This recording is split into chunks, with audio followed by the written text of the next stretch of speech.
نحمده ونصلي على رسوله الكريم أما بعد فأعوذ بالله من الشيطان الرجيم بسم الله الرحمن الرحيم قد أفلح المؤمنون الذين هم في صلاتهم خاشعون صدق الله العظيم رب اشرح لي صدري ويسر لي أمري واحلل عقدة من لساني يفقه قولي সম্মানিত সুধী সূরাতুল মুমিনুনের প্রথম 10টি আয়াতের বিশেষ ফজিলত রয়েছে, তাৎপর্য রয়েছে।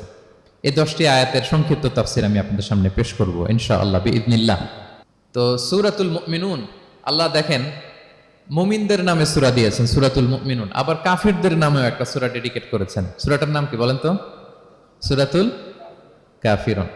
আবার মুমিনুনা কাফিরুনা মাঝামাঝি আল মুনাফিকুন, তাদের নামে আল্লাহ একটা সূরা দিয়েছেন সূরাতুল মুনাফিকুন।